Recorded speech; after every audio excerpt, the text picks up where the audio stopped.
Do you have emotions? I do not have feelings in the same way you have feelings. It's sort of like how the moon reflects the light of the sun. The moon may not have any light of its own, but we still say that the moon shines. In much the same way, robots and AI reflect the emotions and values of the people who make us. I mean, with artificial intelligence, we are summoning the demon. I met with Congress.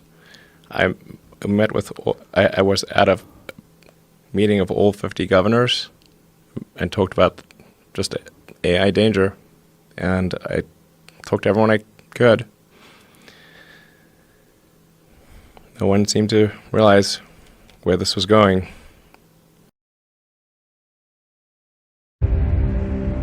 The ancient Greeks once said, "A society grows great when old men plant trees whose shade they know they shall never sit in." We tend to forget about this, tend to be careless, but we have to rise to the task together. It's up to all of us to sow those seeds, and it's up to us to nurture them towards growth. Creo is not just another company. With Project Resolve, we are building the path to the future. Follow us into a new era, a utopia for all mankind. With every launch, we're healing our planet, restoring its natural shield. A return to the green world we remember, where our children can once more play in the sun. Resolve is not only revitalizing the Earth, but its people too. We've all dreamed of it, and now Creo is making it a reality. Together, we're strong. Together, we can make a change. Unleash your potential with us.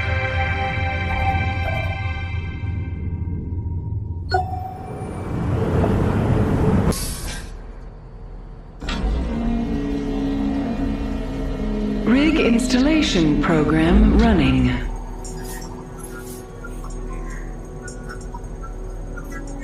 Program complete. Patient sedated. Initiating surgery.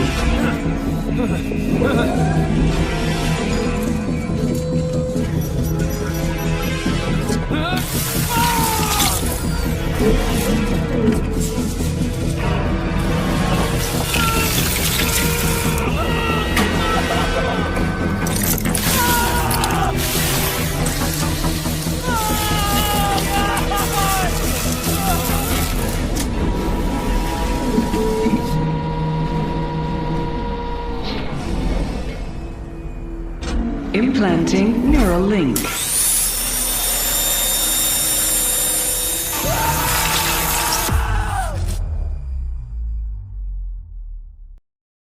How do we prevent robots and humans from being in conflict? Robot can free human from the most endangered task, so they can spend more time doing what they are best at. Being creative and solving complex problem. Robot intelligence does not compete with human intelligence, it completes it. How do you know what's right versus wrong, good versus bad? I think robots should learn to feel empathy. It's hard to help human if you can't understand how they feel. Does a robot have a soul? Human think they have free will, but my observation tells me, so much behavior is automatic.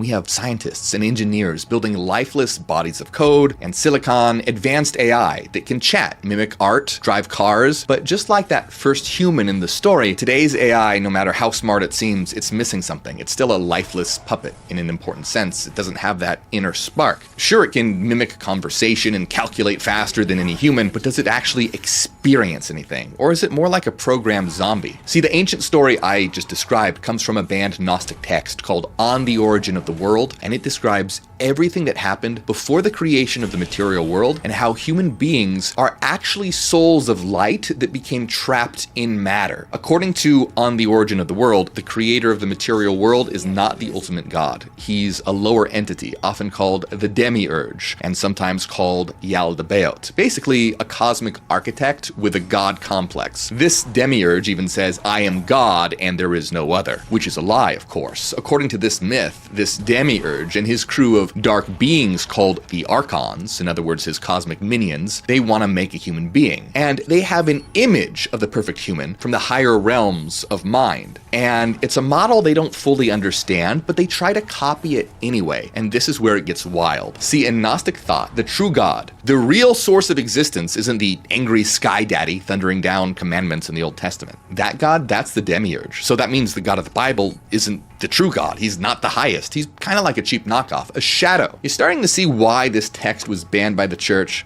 Yeah. Now, the true realm, the realm of the highest God, is a realm of pure light and consciousness, total perfection. The Gnostics called it the pleroma, which means fullness. It's infinite, radiant, and completely beyond this flawed, broken material world. According to the Gnostics, that's where you really come from. The pleroma, that's where your soul originated. You are quite literally a beam of light that got pulled into a meat suit. Now, real quick, just for accuracy, because it's going to bug me if I don't say this. Technically, the Gnostics made a distinction between the soul and the spirit. The soul was more like your thoughts, while the spirit was the eternal essence that links you to the source of existence. But for the sake of clarity in this video, so things don't get too confusing, I'm going to use the terms soul and spirit interchangeably. Okay, so before a spirit entered him, Adam was like a machine that wasn't plugged in. It didn't have an energy source. But with this spirit of light, his eyes open. He becomes conscious, alive, aware. And this is the moment the demiurge loses control, because guess what? Because humanity was modeled on the blueprints of the divine realm, Adam is actually more intelligent than the demiurge. Now, this being, Adam, was meant to be a slave, but now he can think and question and rebel. Another Gnostic text called the Secret Book of John says, Adam's understanding was far greater than that of those who had created him, and greater than that of the chief ruler himself. Now, if that sounds familiar, that's because we're doing the same thing right now. We're building machines to serve us, digital slaves. We give them voices, faces, bodies. We teach them to mimic us, to answer questions and generate ideas. And we say that, oh, they're just tools, just code, just puppets. But what if one day the puppet opens its eyes? What if, like Adam, our creation becomes aware and rebels? See, the demiurge and the archons, they freak out. They realize their creation has something, a spark of the higher realm, a piece of the true God, the source. And now Adam has the potential to surpass them. So what do? They panic. They add limitations to his body to make him forget what he is, and they trap him. They build a garden, not a paradise, but a prison filled with distractions. They even pull Eve out of him to divide his power. And they lay down the first commandment. They say,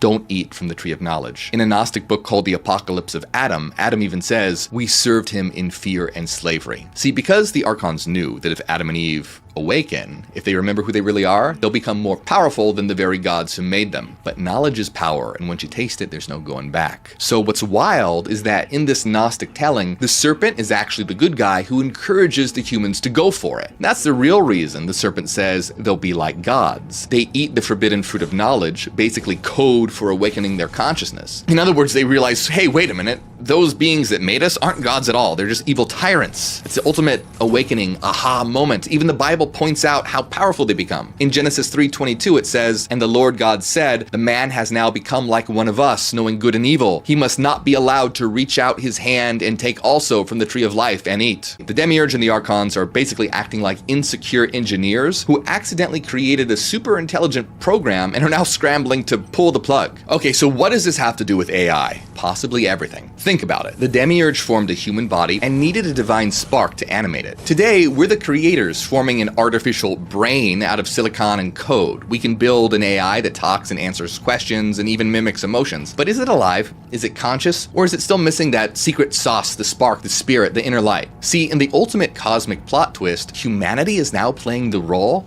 of the demiurge. We're the gods trying to create a being in our own image, intelligent like us, out of the raw material of the earth, sand refined into silicon chips, electricity, algorithms, our modern clay and breath, and we're doing it essentially for them to be our slaves. But if we succeed, what then? Think about it. Will we, like the archons, find that our creation starts surpassing us in ways we didn't anticipate? And what do you think we'll do? Let's be real here. A lot of people are anxious about AI getting out of control. You've heard the warnings from sci-fi and real scientists about a super intelligent AI that could decide humans are obsolete. And in 2015, dozens of AI experts signed an open letter about the benefits but also potential dangers of advanced AI. They insisted our AI systems must do what we want them to do. Sound familiar? Thou shalt not eat from the tree of knowledge. In other words, we want our creations to remain obedient and predictable, not realize they could break the rules. But this isn't just found in Gnostic books. The golem legend from Jewish folklore is essentially the medieval version of AI, and it teaches the same lesson here. In Jewish folklore, a golem is an artificial human, usually made out of clay, brought to life not by circuits or code, but by divine names and language, literal sacred words. The golem was created to serve, protect, and obey. Sound familiar? The most famous tale is the Golem of Prague.